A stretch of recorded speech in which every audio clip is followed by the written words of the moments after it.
মুহাম্মদ। কি করেছে মোহাম্মদ? সে নাকি আজকাল নতুন ধর্মের প্রচার করছে কুরাইশদের মধ্যে, যাদের বয়স কম এবং যারা দরিদ্র আর যারা দুর্বল তাদের মধ্যে প্রচার করছে। বলুন তিনি আল্লাহ এক, আল্লাহ অমুখাপেক্ষী। তিনি কাউকে জন্ম দেননি, কেউ তাকে জন্ম দেয়নি, আর তার সমতুল্য কেউ নেই। এসব তুমি কি তেলাওয়াত করলে? আমার মনে হয় তোমার ভাতিজা মানুষদেরকে একত্রিত করছে যাতে কুরাইশদের কাছ থেকে জোর করে ক্ষমতা হাতে নিতে পারে। আমার সেটাই মনে হয়। এই প্রথম ইসলামে রক্তারক্তি হলো। চলো চলো। তুমি খুব ভালো করেই জানো ভাই, তোমার ভাতিজা যদি মানুষজন এভাবে একত্রিত করতে থাকে তাহলে নিশ্চয়ই এর পেছনে কোনো কারণ তো আছেই।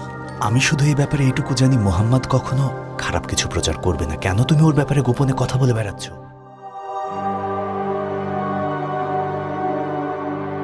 তোমার নিকটতম আত্মীয়দের সতর্ক করো এবং যারা তোমাকে অনুসরণ করে সেই সব মুমিনদের প্রতি বিনয়ী হও। তারা যদি তোমার অবাধ্যতা করে তাহলে তুমি বলে দাও, তোমরা যা করো তার জন্য আমি দায়ী নই, আর তুমি প্রবল পরাক্রান্ত পরম দয়ালুর উপর নির্ভর করো, যিনি তোমাকে দেখেন যখন তুমি নামাজের জন্য দণ্ডায়মান হও এবং দেখেন সিজদাকারীদের মধ্যে তোমার যাতায়াতকেও। নিশ্চয়ই তিনি সর্বশ্রোতা মহাজ্ঞানী।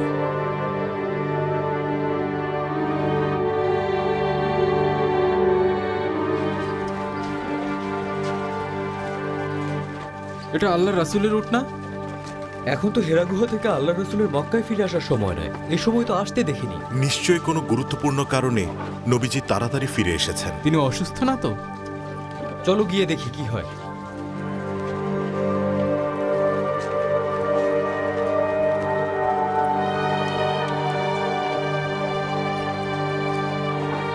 মোহাম্মদ হঠাৎ এখন আসলো? এ সময় তো কখনো আসতে দেখিনি। আমি ওনার জন্য দুপুরের খাবার নিয়ে যাচ্ছিলাম, কিন্তু তার আগেই দেখি তিনি চলে এসেছেন। সবই আল্লাহর ইচ্ছা।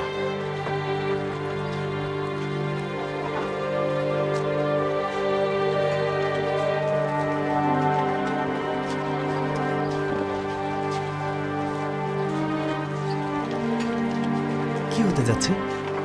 আল্লাহ রাসূল কোথায় যাচ্ছেন? আসলে তো কি হচ্ছে? কিছু একটা হচ্ছে ভাই। চলো তো গিয়ে দেখি। চলো যাই। হে কুরাইশ সম্প্রদায়, মুহাম্মদুর রাসূলুল্লাহ সাল্লাল্লাহু আলাইহি ওয়াসাল্লাম সবার উদ্দেশ্যে কিছু বলতে চান। হে কুরাইশ সম্প্রদায়, মুহাম্মদ সাল্লাল্লাহু আলাইহি ওয়াসাল্লাম আপনাদের সবার উদ্দেশ্যে কিছু বলতে চান।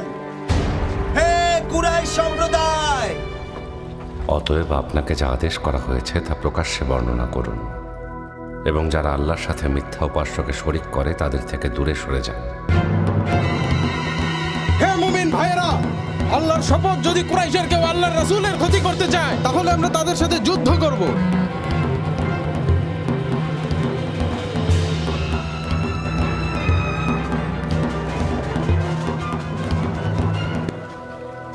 হে কুরাইশ সম্প্রদায়, আল্লাহর রাসূল মুহাম্মদ সাল্লাল্লাহু আলাইহি ওয়াসাল্লাম আব্দুল মুত্তালিবের বংশধর, বনি কাব, বনি ফার, সবার উদ্দেশ্যে তিনি বলেছেন, যদি বলি কিছু সৈন্য ওই উপত্যকায় আপনাদেরকে আক্রমণ করার পরিকল্পনা করছে, আপনারা বিশ্বাস করবেন? হ্যাঁ, আপনাকে বিশ্বাস করি। রাসূল সাল্লাল্লাহু আলাইহি সাল্লাম বলেন, আমি তোমাদের জন্য কঠিন আযাবের পূর্ব সতর্ককারী। তিনি আল্লাহর প্রেরিত রাসূল, যিনি আপনাদেরকে এক আল্লাহর পথে আহ্বানের জন্য এবং আল্লাহর সাথে অন্যান্য মূর্তির শরীক থেকে দূরে রেখে সঠিক পথে পরিচালনার জন্য প্রেরিত হয়েছেন। আপনাদের সবাইকে তিনি দয়াশীল হতে বলেছেন, সবাইকে আদেশ দিয়েছেন বিশ্বাস স্থাপন করতে।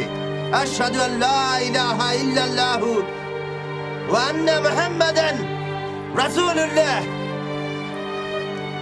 আশহাদু আল্লা ইলাহা ইল্লাল্লাহ ওয়া আশহাদু আন্না মুহাম্মাদান রাসূলুল্লাহ।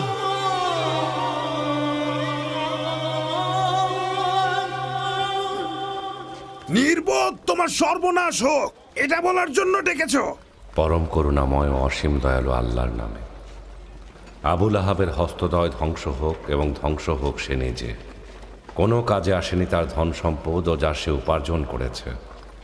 সত্তরই সে প্রবেশ করবে লেলিহান অগ্নিতে, এবং তার স্ত্রীও যে ইন্ধন বহন করে, আর তার গলায় শক্ত পাকানো রশি বাঁধা থাকবে। মহান আল্লাহ যা বলেছেন সত্য বলেছেন। না, একদমই না। কাবার রবের শপথ, মুহাম্মদ যা চাইছে আমরা তা কখনোই হতে দিব না, অবশ্যই না। আপনার সমস্যা কি আবুল হাকাম? মক্কাবাসীকে সিদ্ধান্ত নিতে দিন। যার ইচ্ছা তাকে বিশ্বাস করুক এবং যার ইচ্ছা তাকে অবিশ্বাস করুক। তুমিও দেখছো এই পথভ্রষ্ট মুহাম্মাদের মতো অবিশ্বাসী হয়ে গেছো। না, আমরা কখনোই তোমাকে কুরাইশ যুবকদের নীতিভ্রষ্ট করতে দেব না। না। একই বোকার মতো কথা বলছেন আপনি। শুনেছ তোমার ভাতিজা কি বলছে আবু তালিব? এটার অতিরিক্ত যত্নের পরিণাম, আর অন্য কাউকে কিছু না বলতে দেওয়ার জন্য হচ্ছে সব। বুঝতে পেরেছ? অপেক্ষা করো আব্দুল উজ্জা, দয়া করে অপেক্ষা করো। কি হচ্ছে এসব? সে আমাদের ধর্ম ছাড়তে বলেছে, আমাদের দেবতাদের বর্জন করে তাকে নবী হিসেবে মানার জন্য দাবি করছে। সে তার অনুসারীদের এক আল্লাহর কাছে ইবাদতের পথ দেখাচ্ছে। এসব কেমন পাগলামি?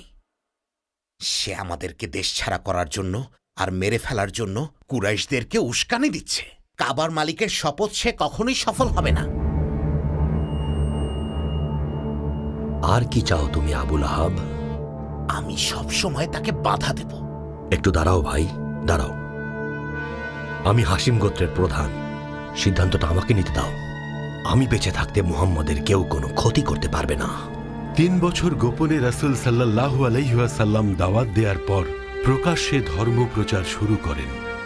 মহান আল্লাহর নির্দেশেই তিনি এই কাজ করেন। পবিত্র কুরআনুল কারীমে আল্লাহ তাআলা ইরশাদ করেছেন, আপনাকে যা নির্দেশ দেয়া হয়েছে তা প্রকাশ্যে ঘোষণা করুন, এবং যারা আল্লাহর সাথে মিথ্যা উপাস্যকে শরীক করে তাদের থেকে দূরে থাকুন। আল্লাহ তাআলা আরও বলেন, আপনার নিকটতম আত্মীয়দের সতর্ক করুন। প্রকাশ্যে ধর্মপ্রচারের ভয়ঙ্কর প্রভাব পড়েছিল মক্কাবাসীর উপর। এই খবর আরবের বিভিন্ন উপদ্বীপের প্রত্যেকটি কোণায় ছড়িয়ে গিয়েছিল। ক্রমেই বিশ্ববাসীর মধ্যে ইসলামের দাওয়াতের সাড়া পড়ে যাচ্ছিল। মুশরিকেরাও চক্রান্ত শুরু করেছিল ইসলামের বিরুদ্ধে। প্রকাশ্যে এই মহৎ ধর্মের দাওয়াতের ঘটনা সারা পৃথিবীতে এক নতুন অধ্যায় সূচনা করেছিল, যার শুরুটা হয়েছিল মক্কা শহর থেকে, যেটা পবিত্র কাবার স্থান। তোমার ভাতিজা কিসের আহ্বান নিয়ে এসেছে আবুল ফজল? আবু সুফিয়ান, মুহাম্মদ খুবই সৎ। আল্লাহর পক্ষ থেকে নির্দেশ না পেলে এভাবে কথা বলবে না সে। কি বলছো এসব? মনে হচ্ছে তুমি তোমার ভাতিজাকে সমর্থন করছো। আমি? না না আবু সুফিয়ান, আমি যা জানি তাই তোমাকে বলেছি আবু সুফিয়ান। আর এই কথা কুরাইশ গোত্রের সবাই জানে। আমার ভাতিজা মোহাম্মদ সবসময় সত্যি কথা বলে। সে যেহেতু সত্য বলে সবসময়, তাই তার কথাগুলো সত্য হতেও পারে। শোনো ভাইরা আমার, সে যেসব বলে বেড়াচ্ছে তার পরিণতি ভালো হবে না। কি বলতে চাইছো আবু সুফিয়ান? কিছুই না, মুখ ফসকে বের হয়ে গেছে আর কি। আবু সুফিয়ান, আমাদের আত্মীয়তার বন্ধনে ঘৃণা ঢুকিয়ে তা ছিন্ন করো না। মুহাম্মাদের সম্মান আমাদেরও সম্মান, এমনকি কুরাইশদের সম্মানও তার সাথে সম্পর্কিত। তাকে শান্তিতে ছেড়ে দাও। অর্জন হলে আমরা সবাই সুবিধা ভোগ করব, সে ব্যর্থ হলে হারানোর তো কিছু নেই। তাহলে এগুলো কি এভাবেই চলবে আবু তালিব? তোমার আদরের ভাতিজা, তোমার পুত্রতুল্য মুহাম্মদ ধর্ম আর দেবতাদের ত্যাগ করার আহ্বান জানাচ্ছে, আর বলে বেড়াচ্ছে আমাদের সবার নাকি তার ওই আজে বাজে ধর্মকে অনুসরণ করা উচিত। থামো আবুল হাকাম, থামো। সৃষ্টিকর্তার নৈকট্য লাভের জন্য আমরা যাদেরকে মাধ্যম হিসেবে ভাবি তারা আমাদের স্রষ্টা নয়। না, একদম না আবু তালিব, না। এগুলো আমাদের বিশ্বাস। আমরা তাদেরকে পেয়েছি আমাদের পূর্বপুরুষদের থেকে। আমরা লাত, উজ্জা আর হুবাল, মানাত, খালসা এইসব দেবতাদের উপাসনা করে থাকি। তাদের সন্তুষ্টির জন্য আমরা আরবেরা পশু উৎসর্গ করি বৃষ্টি বরকতময় সন্তানের জন্য দেবতার কাছে আমরা হাত তুলে প্রার্থনা করি। এত বছর ধরে ধর্মীয় রীতির বিরুদ্ধে যাওয়ার সাহস হয় কোথা থেকে? তুমি কিভাবে সব মেনে নিচ্ছ আবু তালিব? হে আবুল হাকাম, একটু মনোযোগ দিয়ে শোনো। মোহাম্মদ তোমাদেরকে কোনো কিছুর জন্য আহ্বান করেছেন, তা তোমরা গ্রহণ করবে নাকি প্রত্যাখ্যান করবে সেটা সম্পূর্ণই তোমাদের বিষয়। আপনার ভাতিজা দাবি করে সে আল্লাহর প্রেরিত রাসূল। কোন বিচক্ষণ মানুষ এসব মেনে নেবেন? বলুন আপনারা। আমি আসলে জানতে চাই, আমাদের মধ্যে এমন একজন যাকে এতদিন আমাদের নিজেদের মানুষ জেনেছি, 40 বছর ধরে সে আমাদের সামনে বড় হলো, আমাদের সামনে তার বিয়ে হলো, সন্তান, তাদের পরিপালন সবই তো এই চোখের সামনেই দেখলাম। হঠাৎ করে আমাদের ডেকে বলল, আমি মহান আল্লাহর প্রেরিত রাসূল। এটা মেনে নেওয়া যায়? না না, কুরাইশরা এটা কোনোভাবেই হতে দেবে না। শান্ত হও তোমরা। পবিত্র ঘরের শপথ আত্মীয়তার সম্পর্ক ছিন্ন করো না। এটা শুধুই একটা ধর্মীয় আহ্বান মাত্র। মানবে কি মানবে না সেটা তোমাদের ব্যাপার। কেউই জোর করে কিছু চাপিয়ে দিচ্ছে না। যা তোমরা অপছন্দ করো তা করার জন্য কেউ তোমাদের জোর করছে না।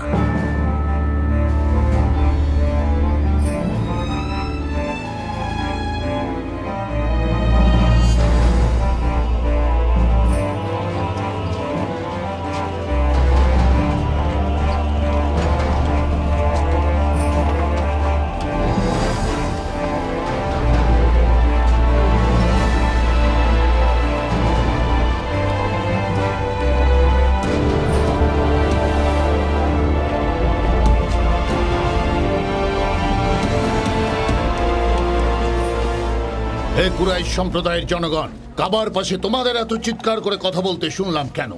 হ্যাঁ, আমরা চিৎকার করে কথা বলছি, আর যদি দরকার হয় তাহলে আরো জোরে চিৎকার করে কথা বলবো।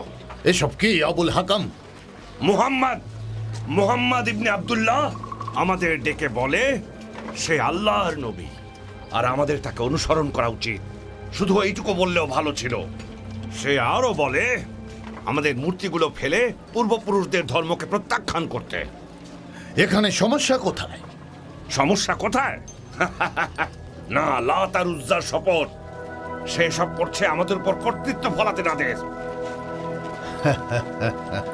আমি বলি যে তার কথা নিয়ে আমাদের ঠাট্টা করা উচিত। আল্লাহর শপথ, মোহাম্মদের মতো মানুষকে হাসি ঠাট্টার পাত্র হিসেবে উপহাস করবেন না নাদের। তোমার সম্মানের সঙ্গে কথা বলা উচিত। ভুলে যেও না তুমি কুরাইশের সম্মানিত লোকদের সঙ্গে কথা বলছো। আপনারা আল্লাহর রাসূলকে মিথ্যা বলেছেন আর অবমাননা করেছেন, তারপরও আপনারা থামছেন না। আপনারা যা করছেন আপনাদের সবার জানা উচিত যে আপনারা সবাই আল্লাহর রাসূল সম্পর্কে কথা বলছেন। যাবি এখান আই থেকে? তোদেরকে দেখাচ্ছি। আমরা তোমার পরামর্শ অনুযায়ী কাজ করব নাদের। এখন চলো সবাই। আমি আবু জর, জুনদুব ইবনে জানাদ আল গিফারি। হাশিম গোত্রের মোহাম্মদ ইবনে আব্দুল্লাহকে কোথায় পাবো? স্বাগতম ভাই, শুনছেন? আপনি এতক্ষণ যার খোঁজ করছিলেন তাকে আপনি ওই দিকটায় গেলেই পাবেন। কাবার কোণের দিকেই আছে। আসুন, আপনাকে নিয়ে যাচ্ছি। এই যে মুসাফির, মুহাম্মাদের কাছ থেকে কি চান আপনি? ওনার ধর্ম সম্পর্কে জানতে এসেছি। কেন সময় নষ্ট করবেন তার থেকে আজে বাজে কথা শোনার জন্য? শ্রদ্ধেয় চাচা, আল্লাহর নবী সম্পর্কে কিন্তু এমন কথা বলা উচিত না। আল্লাহর নবী?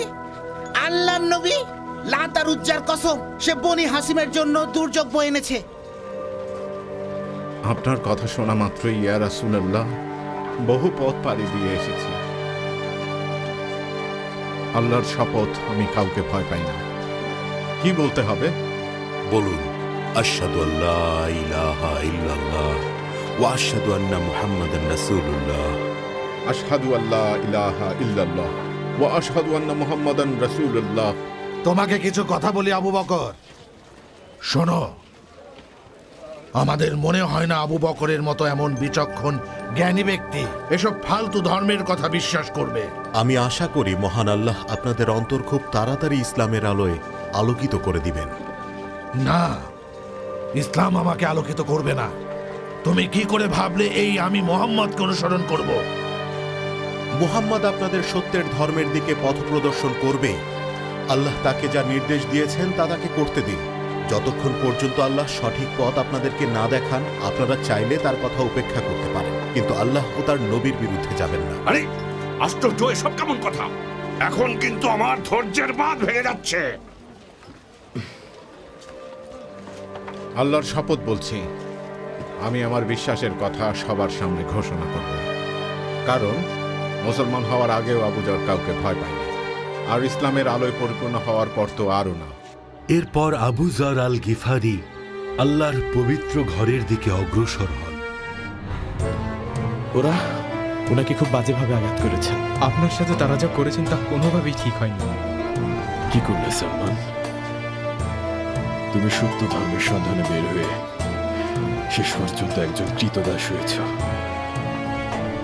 আমাদের দাস দাসীরা আর কখনোই আমাদের সম্মান করবে না, আর শীঘ্রই মোহাম্মদের ডাকে তারাও একত্রে সাড়া দেবে। আর এ কারণেই আমার অধিকার আছে তোমাদেরকে বলার, যেন তোমরা তোমাদের মুহাম্মদের শত্রুদের পক্ষ নিয়ে ওকে কোনোভাবেই দূরে ঠেলে দিও না, বরং ওর পাশে থাকো তোমরা। এত সাহস! আল্লাহ শপথ, তোকে আজকে মেরেই ফেলবো। কি বলছেন চাচা? সব জানি তুই আমাদের ধর্ম ছেড়ে মুহাম্মদকে অনুসরণ করছিস। মুহাম্মাদের ধর্ম বিশ্বাস করা বন্ধ করতে হবে, তা না হলে আমার নাম আবুল হাকাম না, অন্য কিছু।